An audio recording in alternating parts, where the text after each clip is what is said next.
नमस्कार दोस्तों। आप सब जानते हैं कि अभी कोरोना वायरस की महामारी पूरे विश्व में बहुत ज़्यादा बढ़ रही है। इसने पूरे विश्व को हिला करके रख दिया है। तो आज मैं आपके सामने कोरोना के रिगार्डिंग हमारे देश के अंदर जो लॉकडाउन लगाया गया है उसके ऊपर एक नया वीडियो लेके आया हूँ, जो कि हमारे प्रधानमंत्री श्री ने समयसर लॉकडाउन लागू कर दिया था पूरे इंडिया के अंदर। इसकी वजह से क्या हुआ है कि हमारे देश में 135 करोड़ जनता होने के बावजूद केस इतने बड़े नहीं हैं, तो बहुत ही हद तक हमने कंट्रोल कर लिया है कि कोरोना वायरस के केसेस ज़्यादा ना बढ़े। इसके लिए लॉकडाउन का फेज़ 1 हुआ था, उसके बाद फेज़ 2 हुआ। अभी 4 मई से 17 मई यानी कि कल से लॉकडाउन का तीसरा फेज़ शुरू होने जा रहा है। तो ये लॉकडाउन का फेज़ 3 जो है उसमें मैं आप सभी से विनती करता हूँ कि इसमें अगर आप बाहर नहीं निकलेंगे तो इससे फ़ायदा आपको और आपके परिवार को ही होगा। ये एक ऐसी चीज़ है कि घर बैठे हम देशभक्ति कर सकते हैं। उनको देशभक्ति का मौका बार बार नहीं मिलता है। इसके लिए मैं आपको एक ऐसी शख्सियत के बारे में बताने जा रहा हूँ जिसका नाम सभी लोगों ने शायद सुना ही होगा। तो ये शख्सियत ऐसी है कि जिसने दक्षिण अफ्रीका की स्वतंत्रता के लिए अपना जीवन लगा दिया और कुल मिलाकर 27 साल वो जेल कारावास में रहे और ऐसी जगह रहे कि जहां पर कोई भी सुविधा नहीं थी। रूबेन नाम के टापू के ऊपर उनको एक छोटी सी रूम में रखा गया था, जहां पर ना रूम में पूरी व्यवस्था थी, ना ही कोई सुविधा थी। एक ही रूम में रहना था, सब कुछ वहाँ ही उनको करना था, यानी खाना पीना सोना सब कुछ। इस टापू के ऊपर उनके अलावा और कोई नहीं था, सिर्फ अकेले रहते थे। उनको अकेले ही रखा गया था। उनको सबसे पहले 18 साल के लिए कारावास हुआ। उस 18 साल में ना ही उनसे कोई मिल सकता था, यानी कि साल में बस एक ही बार एक ही व्यक्ति उनको मिलने जा सकता है।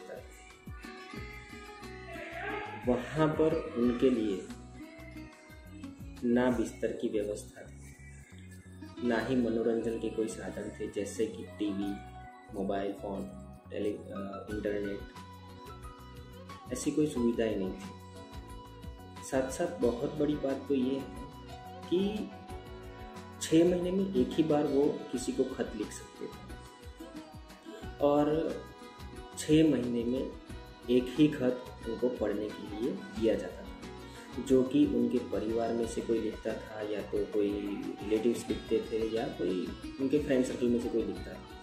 तो 6 महीने में एक खत वो लिख सकते थे और एक खत उनको पढ़ने के लिए दिया जाता था।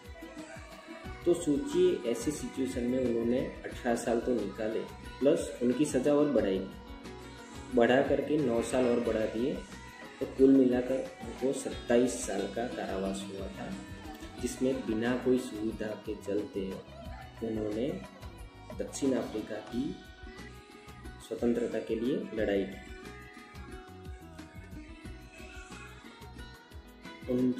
उस शख्सियत का नाम है नेल्सन मंडेला।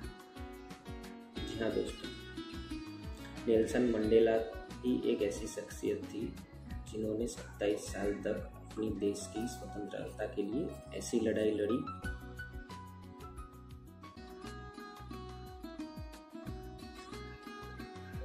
पर आप लोग कितने भाग्यशाली हो कि इस कोरोना की महामारी के बीच में हमें सिर्फ अपने घर में रहना है और कुछ नहीं करना, और घर में रहना है पर पूरी सुख सुविधा के साथ। वो भी घर में आपके पास टीवी है, मोबाइल है, इंटरनेट है। सबसे बहुत बड़ी बात है कि आपके साथ आपका पूरा परिवार है। फिर भी आप लोग समझ नहीं रहे हैं कि ये बीमारी कितनी बड़ी है। तो कृपया करके मेरी इस बात पर गौर करिए, उनके जीवन से कुछ सीखिए। उन्होंने तो पूरे देश की स्वतंत्रता के लिए केवल अकेले ही 27 साल एक ऐसी जगह पर काटे हैं जहाँ पे उनके सिवा कोई नहीं था। बिना सुख सुविधाओं के चलते उन्होंने पूरे 27 साल निकाले। तो क्या हम इस कोरोना वायरस से बचने के लिए केवल अपने घर में नहीं रह सकते पूरी सुख सुविधा के साथ? तो कृपया आप सभी से निवेदन करता हूँ, हमारे प्रधानमंत्री श्री भी आपसे कई बार हाथ जोड़कर निवेदन कर चुके हैं कि कृपया करके घर में रहे, बिना वजह यानी कि बिना काम के कहीं बाहर मत निकलिए। तो कृपया करके आप अपनी ज़िंदगी और अपने परिवार की ज़िंदगी को ध्यान में रखते हुए घर में रहें, सुरक्षित रहे और कोरोना वायरस से बच के रहें। यही एक मौका है देशभक्ति दिखाने का।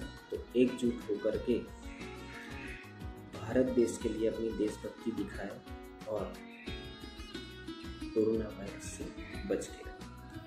धन्यवाद दोस्तों।